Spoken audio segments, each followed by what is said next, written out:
Welcome friends आज की हमारी ये जीके की क्लास और जीके क्लास में आज हम करने वाले हैं टॉप 20 क्वेश्चन। तो देखिए पहला प्रश्न है जो आपको स्क्रीन पे दिखाई दे रहा है, कह रहा है कि दिल्ली में स्थित शांतिवन समाधि स्थल निम्न में से किसका है। तो देखिए हमारे चार ऑप्शन है, ऑप्शन ए बी सी और डी। इनमें से बताना कि जो शांतिवन समाधि स्थल है वो किसका है। तो ऑप्शन लिख दिया इंदिरा गांधी, जवाहरलाल नेहरू की, या लाल बहादुर शास्त्री की, या राजीव गांधी की। तो देखिए मैं चारों ऑप्शन से आपको बता देता हूँ, इंदिरा गांधी की क्या है, जवाहरलाल नेहरू की क्या है, और लाल बहादुर शास्त्री की क्या है, और राजीव गांधी की क्या है। वैसे तो आपको पता है कि शांतिवन किसकी है दोस्तों, तो शांतिवन है जवाहरलाल नेहरू की। तो देखिए इंदिरा गांधी की हमें पता होनी चाहिए कि इंदिरा गांधी की समाधि स्थल का क्या नाम है। तो इंदिरा गांधी की क्या है, शक्ति स्थल। तो क्या जाएगा, इंदिरा गांधी की जो समाधि स्थल उसका नाम हो जाएगा शक्ति स्थल। और जवाहरलाल नेहरू का आपको पता ही शांतिवन है, और लाल बहादुर शास्त्री जी की इनकी क्या है, विजय घाट। इनकी समाधि स्थल को क्या बोलते हैं, विजय घाट। और राजीव गांधी की जो समाधि स्थल है इनको बोलते हैं वीर भूमि, वीर भूमि। तो आपको याद रखने ये चारों के चारों ऑप्शन है, इनसे रिलेटेड जो इनकी समाधि स्थल बनती थी वो हमने आपको कराया और ये आपको याद भी रखनी है। चलिए नेक्स्ट क्वेश्चन देखते हैं। और नेक्स्ट क्वेश्चन में अजंता की गुफाएं कहाँ स्थित है। तो वेरी वेरी इंपॉर्टेंट क्वेश्चन है दोस्तों, कम से कम ये पता नहीं कितनी बार परीक्षा में पूछा गया कि अजंता एलोरा की गुफाएं कहाँ स्थित हैं।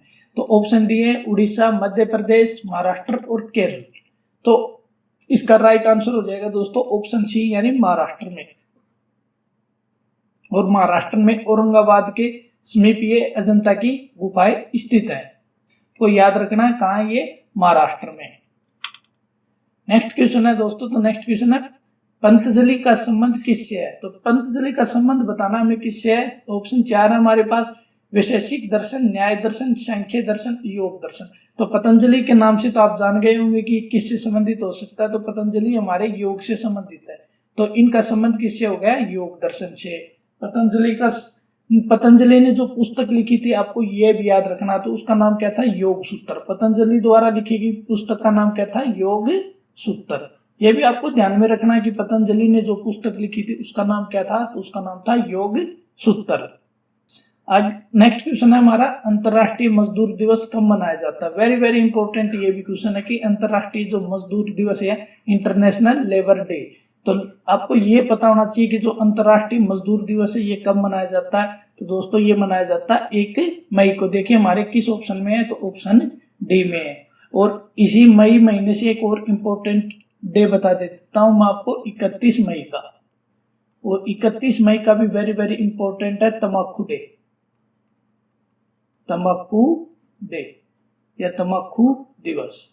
तो 31 मई को कौन सा दिवस आता है, तम्बाकू दिवस आता है।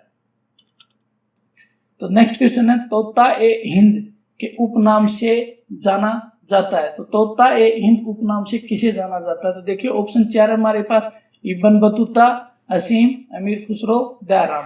तो इसका राइट आंसर हो जाएगा ऑप्शन सी यानी अमीर खुसरो को क्या बोलते हैं, तोता ए हिंद बोलते हैं। तो नेक्स्ट क्वेश्चन है हमारा कि गौतम बुद्ध का वास्तविक नाम क्या था। तो गौतम बुद्ध का आपको वास्तविक नाम पता होना चाहिए दोस्तों, वेरी वेरी इंपॉर्टेंट ये भी क्वेश्चन है कि गौतम बुद्ध का। ये रेलवे और एसएससी ऐसी बहुत सारी परीक्षाएं हैं जहां पर ये क्वेश्चन पूछा जाता है। गौतम बुद्ध का हो गया, जैसे महावीर स्वामी का हो गया। तो ये इनके इंपॉर्टेंट नाम है। तो गौतम बुद्ध का पूछा तो हमें गौतम बुद्ध का पता होना चाहिए कि क्या है। तो ऑप्शन ए में है जैसे देवदत्त, बी में सिद्धार्थ, सी में नरेंद्र, और ऑप्शन डी में इनमें से कोई नहीं। तो इसका राइट आंसर हो जाएगा हमारा ऑप्शन बी यानी गौतम बुद्ध का बचपन का क्या नाम था, सिद्धार्थ था। नेक्स्ट क्वेश्चन है, किसने कहा था दिल्ली अभी दूर है। तो ये क्वेश्चन आपको पता होना चाहिए कि हिस्ट्री से रिलेटेड है। किसने कहा था कि दिल्ली अभी दूर है, दिल्ली दुरुस्तम ऐसे कहा था। तो ये कहा गया था गयासुद्दीन तुगलक को। और गयासुद्दीन तुगलक जब बंगाल से दिल्ली आ रहे थे उस समय ये किसी ने कहा था, गयासुद्दीन तुगलक को। और ये कहा था निजामुद्दीन औलिया ने। निजामुद्दीन औलिया ने गयासुद्दीन तुगलक को कहा था कि दिल्ली अभी दूर है। तो इसका राइट आंसर क्या हो जाएगा, ऑप्शन ए। नेक्स्ट क्वेश्चन है हमारा कि संविधान बनाने के लिए कितनी कमेटियों का गठन किया गया था। तो ये बताना दोस्तों, संविधान बनाने के लिए कितनी कमेटियों का गठन किया गया था। तो ऑप्शन है हमारे 12 कमेटियां, 11 कमेटियां, 13 और 14।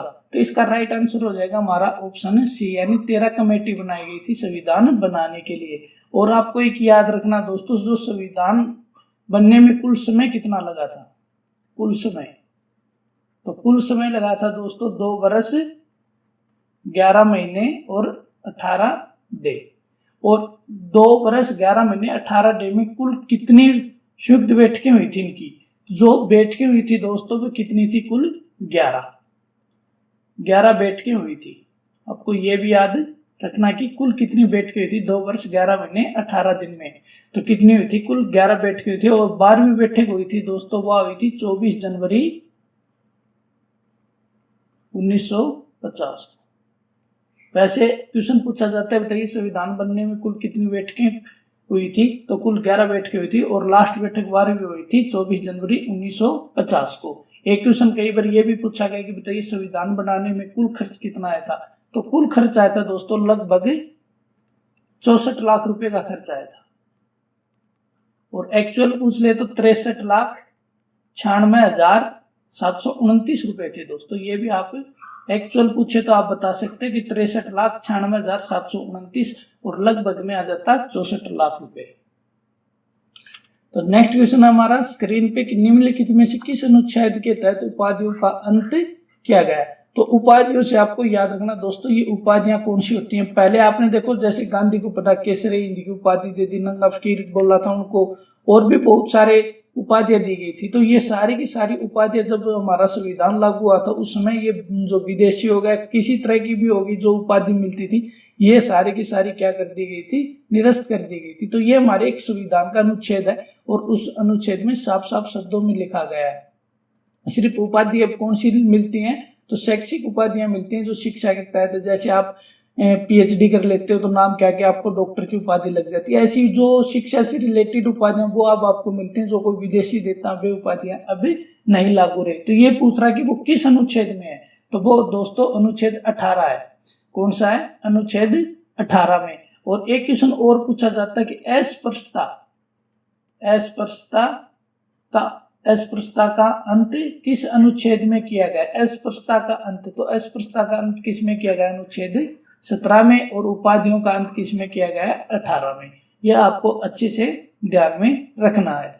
चलिए नेक्स्ट क्वेश्चन हमारा, और नेक्स्ट क्वेश्चन देखिए क्या है कि निम्नलिखित में से किसको संसद में दोनों सदनों की संयुक्त बैठक बुलाने का अधिकार है। तो सबसे पहले तो आपको ये पता होना चाहिए दोस्तों, जो संयुक्त बैठक होती है वो किस आर्टिकल या किस अनुच्छेद के तहत बुलाई जाती है। तो आपको सबसे पहले तो ये पता होना चाहिए कि किस अनुच्छेद के तहत बुलाई जाती है। तो ये बुलाई जाती है अनुच्छेद 108 के तहत।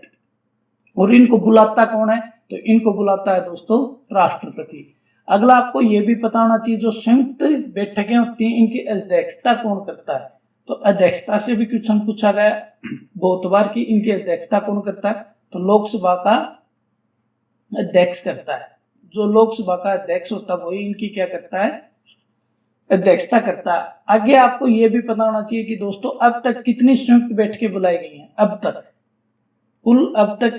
कितनी संयुक्त बैठकें बुलाई गई, तो दोस्तों 3 बार ही बुलाई गई हैं। अब तक कितनी बार बुलाई गई हैं, 3 बार। और वो आपको सन भी बता देता हूं मैं, 1961 में बुलाई गई थी, फिर बुलाई गई थी 1978 में, और फिर बुलाई गई थी 2002 में। सिर्फ 3 बार बुलाई गई। और बुलाता कौन है, राष्ट्रपति बुलाता है। अध्यक्षता कौन करता है, लोकसभा का अध्यक्ष करता। और किस अनुच्छेद के तहत ये बुलाई जाती है, अनुच्छेद 108 के तहत। चलिए नेक्स्ट क्वेश्चन हमारा, सबसे लंबा जो राष्ट्रीय राजमार्ग NH-44 है वो कितने राज्यों व केंद्र शासित प्रदेशों से होकर गुजरता है। तो ये आपको पता होना चाहिए कि पहले क्या था, सबसे लंबा जो NH-44 से पहले क्या था, NH-7 था। तो अब कौन हो गया, NH-44। ये भी क्वेश्चन पूछा जाता है, बताइए NH-7 का नाम बदलकर क्या कर दिया गया। तो क्या कर दिया गया दोस्तों, NH-44। तो ये पूछ रहा है कि कितने राज्य या केंद्र शासित प्रदेशों से होकर गुजरता है। तो ये जम्मू कश्मीर से कहां तक जाता है दोस्तों, तमिलनाडु तक जाता है। और ये 12 स्टेट से होकर गुजरता है। और इसकी कुल लेंथ यानी कुल लंबाई पूछ ले कि बताइए इसकी कुल लंबाई कितनी, NH-44 की, तो ये है 3745 किलोमीटर। तो आपको याद रखना कि NH-44 की लंबाई कितनी है, 3745 किलोमीटर। और ये कितने स्टेट या केंद्र शासित प्रदेशों से होकर गुजरता है, तो ये 12 से होकर गुजरता है। अब देखिए नेक्स्ट क्वेश्चन हमारा, निम्नलिखित में से कौन सा भारत की सबसे बड़ी सिंचाई नहर है? तो सिंचाई नहर देखिए ऑप्शन है हमारे दूध सागर नहर, ऊपरी गंगा नहर, इंदिरा गांधी नहर और बंकिंगम नहर।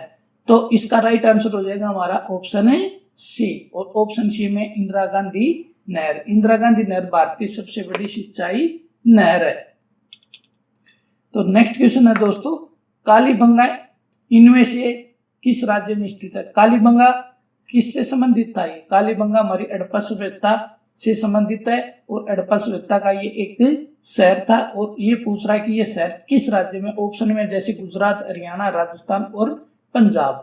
तो कालीबंगा किस राज्य में स्थित है? तो कालीबंगा हनुमानगढ़ जिले में, और हनुमानगढ़ जिला किस राज्य का है? तो वो है राजस्थान का। तो यानी राइट आंसर हो जाएगा हमारा ऑप्शन है सी, हनुमानगढ़ जिले में कालीबंगा स्थल है।